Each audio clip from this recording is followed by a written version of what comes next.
फारागथि हिसाबै आयु फाग्ला नामा नों बेखौ मिथिखाया नोङो जयन्त हाजो बेसे बैसोनि एमपिआव बेसे गोबाव दैदेनगिरि जादोंमोनलाय आनसलिक लेभेलसिमल'सो जाफैदों खामबाजारखौ बुजियाखैनो आखायाव सिलाय लानानै दावहा होनायब्रा बिटिसि लाबोदों बिटिसि लाबोनानै बिटिसिखौ 17 बोसोर सासन खालामबावदों अब्ला बिनि एक्सपिरियेन्स बेसेबां पार्टायग' दं बेखौ आं बुंलायनाङा जोंनि समस्त बिटिसि बासियानो मिथिजोबखायो बैसो आरो बोलो जोंनो बे जिनिसा मजबुत जानांगौ जोंनो बेखौ नांगौ मानो गोसोनि बोलो जानांगोन गोसोनि बोलोआ थानांगोन जेन' सोरबाया माबा मोनसे जुदि जोंनि मोन्थायनि सोमोन्दै बेहेया बुंदोंब्ला बिथांनि फंसेयाव फंथाम बुंनानै जोंनि मोन्थायखौ मोननो हानाय बिख'नो हानाय सेख'नो हानाय जोंनो बेबायदि दैदेनगिरि नांगौ बेबायदि दैदेनगिरिया सोर नोंथाङानो बुं खामबाजारनि अनगा सोर दं बर'आव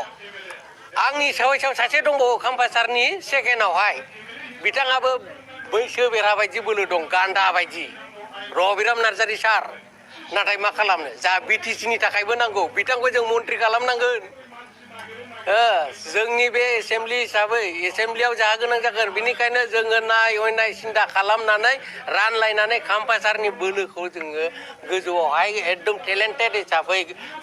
बेनि स्पिच पावारखौ नायनानै लेंगुवेजखौ मोनथिनानै बिथांखौ जोङो दिनै एमपि हिसाबै दैखोहरनाय जादों आरो बिथांखौ देरहाहोनायाव जों गावखौ बावसोमबाय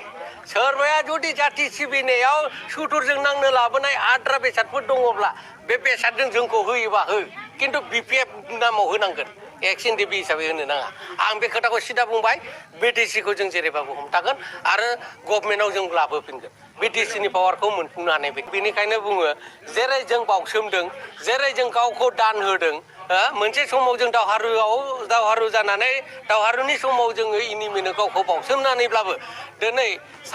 सामाजिक भाबे जों दिनै राजनितिकआव फैनानै राजनितिक पार्टियावबो जुदि बबेबा मोनसे दोलोनि नाम लानानै गावखौ जुदि फोजोबनो होनो हादोंब्ला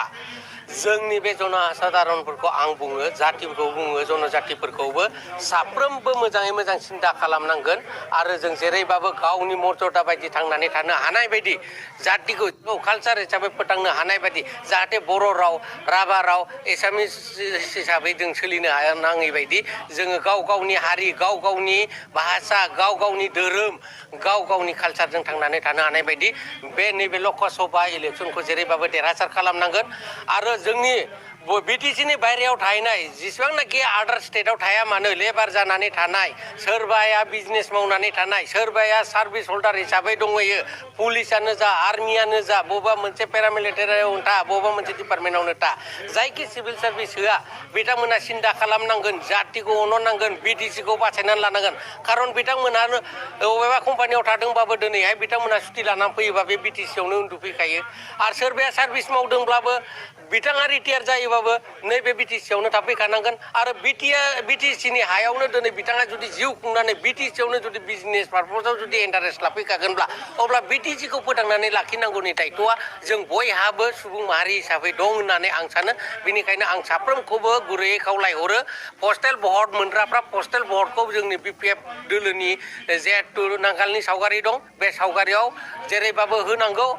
आं पस्टेल भटनि थाखाय बिनिखायनो खावलायहरदों जेसेबांनाखि सार्भिस हल्डार जा बबेबा मोनसे कम्पानियाव जब मावनायानो जा सोरबा लेबाराव थाथों सोरबाया बहाबा थाखुमानानै दङ बिथांमोनाबो सिरि मोनखांनानै जोंनि बिपिएफ दोलोनि सबियावहाय नांगालनि सबियाव भट होनानै देरहासार खालामहरनांगौ आरो जों ज' हारि हिसाबै गोमगोमै थांनानै थानांगोन जों दिनै मोनसे बिटिसियाव राजखान्थि दोलो बानायबाय राजखान्थि दोलो हिसाबै जोङो दिनै राजखान्थिखौ जुदि फोथांनानै लाखिनांगौबा बिटिसि हिसाबै जुदि महर होनानै जों दोननांगौब्ला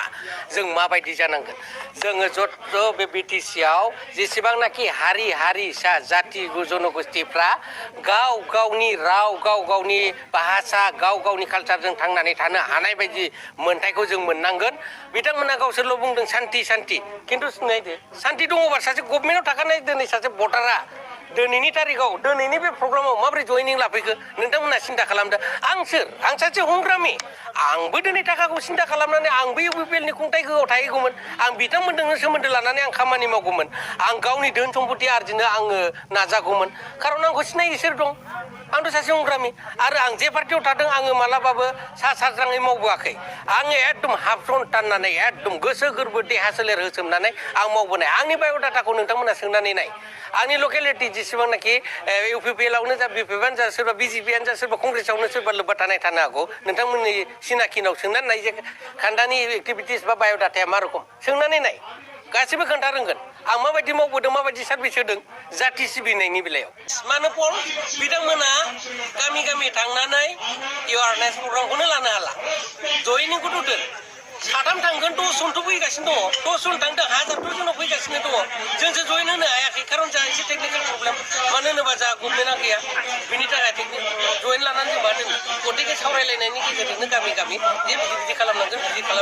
जों बिदि लाबोफिननांगोन जों बेबायदि सिस्टेमैनो जों दा दोनथ'बाय थादों थांग्राया थांखागोन सासे सानै सोरबाया सोरजोंबा बुंखाय जानो हागौ फैफिनगोन सासे सानै एमसिएलए थांनो हागौ नैबे लकसभा इलेक्सनाव जों देरहानाय लोगो लोगो जोंनाव 10-15 जन एमसिएलए